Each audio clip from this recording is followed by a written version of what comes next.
You recollect things in your mind, and you recollect other things only as a result of hypnosis. Can we start with the first bit? What were you actually doing that night, and what did you see? Well, I was driving the Panda car along Burnley Road in Todmorden, and I came across this strange craft blocking the road. Describe it to me. Well, it was about 20 feet high, about 14 feet wide. It was a diamond-shaped object, hovering about 5 feet off the ground. Now, at this point, you didn't see anybody, did you? No, I didn't see anything other than that. Did you approach it? I got within about 20 feet of it. And then you went back to your car to report it, did you? No, I didn't get out of the car. Ah. I didn't want to get out of the car. You didn't? No. But you got on the blur, did you? I got on the radio, both radios, the VHF in the car and the UHF, personal radio that we carry. Yeah. And I got no response at all. They didn't work? No. Was that unusual? Not in that particular area. There are black spots in the area. The radios have worked there since. And then you left the scene, did you? The next thing I remember was I was at the other side of where the object had been, driving the car. Away? Away. Did you report it when you got back? I certainly did. They thought you were crackers, presumably. Yeah, they did.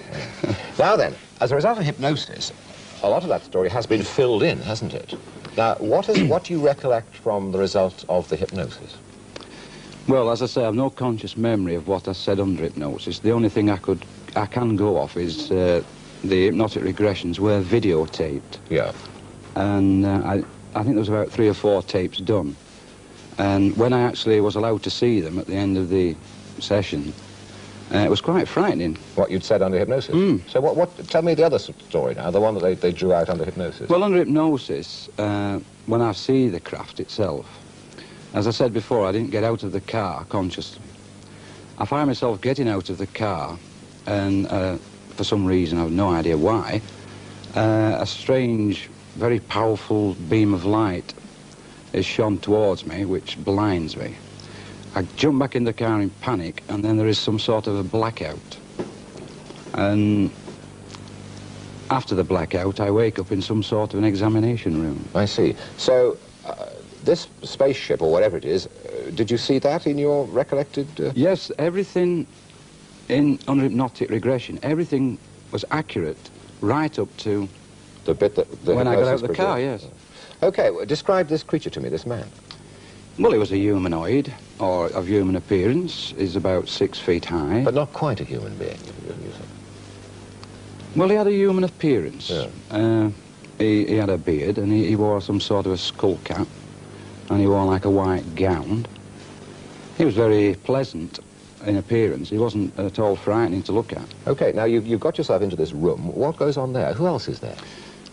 There were, I think I said there was 8 small 3-foot-high creatures that transpilated during the hypnotic regression as robots.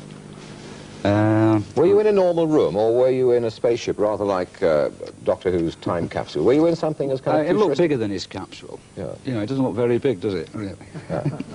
But inside it, yes, I would say it's very similar. And then they tried to undress you, didn't they, at one point? Take your shoes and socks off. Why was that? Well, this is one of the funny things about it. When I got back to the station, I found that my left boot was split, and I had a burn mark on the instep of my left foot. And in the hypnotic regression, they actually examined my left foot. Now, that's remarkable to me, with the other evidence of the other police officers seeing the craft as well. Isn't it? How did your experience end in this place you were with these people? The doctor woke me up. We never actually got to an ending. Yeah. I was wired up to some heart machines, and they completely went off the scale. I was in such stress that both doctors stopped the hypnotic regressions. Now tell me, what do you make of it all?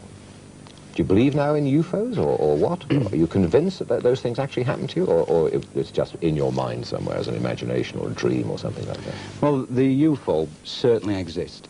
You're sure of that? Yes, it was a nuts and bolts craft. I think I'm quite capable of seeing something from 20 feet. Well, if I said to you anything you say we take down and use in evidence, you would say that you saw that thing? Yes, I would swear on the Holy Bible. What I saw that day, I've seen nothing of the like except in science fiction films. And what other thoughts have you had about the whole experience? The abduction part, well, I've thought about it, I've thought, well, perhaps it's something that I've read about and seen as Doctor Who, and because of my experience, it somehow got jumbled up. Yeah. Or it actually happened. Yeah. It's a good story, isn't it? I think it's wonderful. Yeah? I mean, that's a whole series of Doctor Who's. Well, I mean, what do you make of it, Colin? I mean, you work in the fiction of this. I mean, he is saying this isn't fiction. He is saying, I actually saw that thing. I mean, sitting here listening to the story, I cannot do anything but totally believe it. Yeah. And viewed by any objective standard, I think that it's perhaps naive of us to think that we are the only things that exist in this huge universe. Nicola, what do you think of all that? I think it's rather pompous to think that we're the only people around. That there isn't possibly life somewhere else without, you know, we don't have the facts of everything. So I think it's rather pompous to think we're the only people. Alan, you are taken very seriously, I mean, aren't you, by people who study these things? I mean, what do they say about your experience? Are they also convinced that you actually went through this experience and those things and those people were actually there? I think they are, yes. I think the UFO investigators that came to interview me, one of them being a high-ranking police officer from the Greater Manchester Police Force, he really gave me a grilling, as he obviously is very experienced in it. And I think, well, they are convinced, yeah. I mean, I saw a UFO, and make no mistake, they do exist. There is nothing on this earth will ever tell me any different. Well, I mean, if you say it like that, I just cannot, as Nicholas says, possibly believe otherwise. Thank you very much for telling the story. Absolutely fascinating, and if anything else happens to you, let us know, will you? There we are. I'm sitting here in a cold sweat. Follow that, David Icke. Actually, interestingly, wasn't there a couple in America called the Hills who went through exactly the same experience? I think they went through yeah. They went through hypnosis, and the way it's described it, I read an article, it's exactly the way they described it, you know? Up to the point where they went in the craft, they could remember everything, then bang.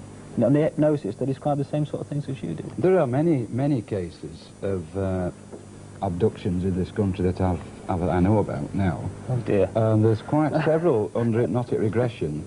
There were 3 girls in Shropshire. They had a similar experience. And under hypnosis, they come up with very similar inside the craft and very similar beings in it. It is a very convincing story you tell. I think we'll move on quick. And nobody's going to shake you, are they? It's about 20 foot wide. About 20 foot wide. About 14 foot high. Mm-hmm. The bottom's spinning. There's some windows in it. Some dark windows. There's a light coming from underneath. I'm getting back into the car. I'm going. The bloody car won't go.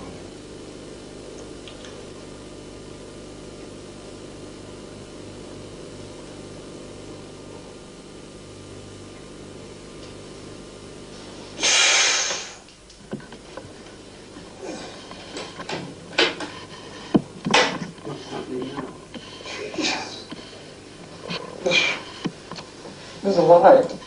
Shining light.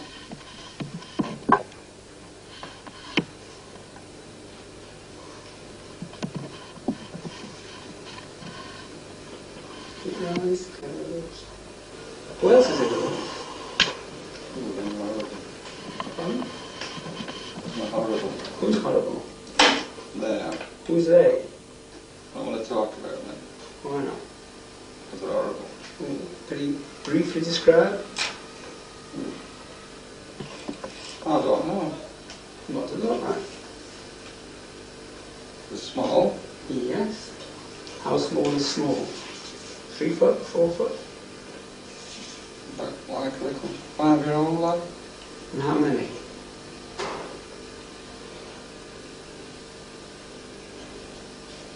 About 8. I've been sent to investigate this herd of cows. So I was driving up the road here, and I was going to turn right up Fernley Road there to the council estate when I could see in front of me up here this object. It looked to be completely blocking the road. As I get nearer and nearer towards this object, I could see that it wasn't quite what I was expecting to meet at 5 o'clock or whatever on a November morning in Tomerdon. It was diamond-shaped. The bottom half of the object was spinning. It was hovering about 5 foot off the ground. I could see underneath it. It was about 20 feet wide, 14 feet high. Alpha Bravo 3 to Alpha Bravo Control. Message, over.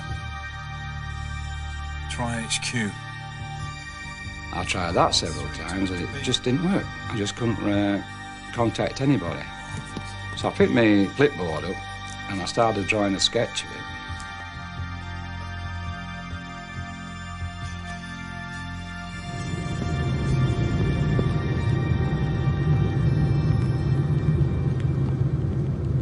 And then suddenly, I was at the other side of the object and it had gone. It had, was like another 50, 100 yards for the road driving.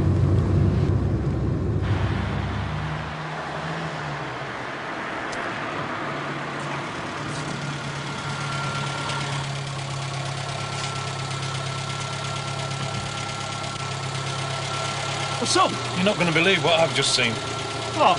Get in. Okay.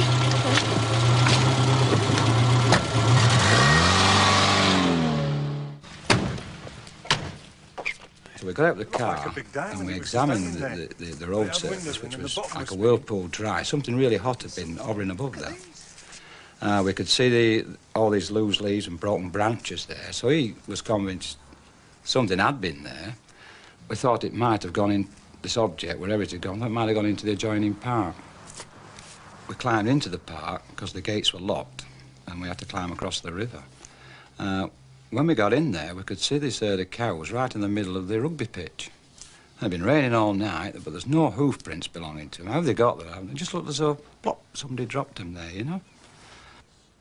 It sounds incredible, but Alan Godfrey isn't the only one who saw something in the same area on the same night. Another witness was school caretaker Leonard Smith. When I came round the corner to check the grounds, I looked up in the sky and this UFO was up in the sky, approximately over where I later learnt the area where Alan Godfrey had his experience. I didn't know at the time. Now the object shot across the valley 4 times, backwards and forwards, and it vanished over the hills. Then there's John Porter, one of 5 other police witnesses that night. An hour before Alan Godfrey's encounter, he was out searching moorland quarries for stolen motorbikes. We were walking down the moor from the main road. Something told me to turn round. I turned, and in the sky was a very cold steel blue line. It moved in a sweeping arc across the sky, about 12 miles, I would estimate, in 1 second. Eventually I went up the road and observed this same cold steel blue light sweeping away in a low arc towards Todmorden, and that's the last I saw of it. Despite this support, Alan Godfrey became more and more troubled by the most puzzling part of his experience.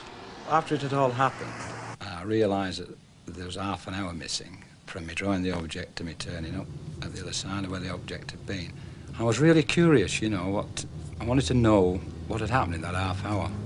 Alan describes getting out of his car, looking at the object. Then he sees a light emanating from underneath it, so he gets back into his car, finds his car won't go, and then he's engulfed in a bright white light. There's a light. Shine me a light. He appears to lose consciousness. He says everything is black. He then wakes up in a room where he sees a tall man.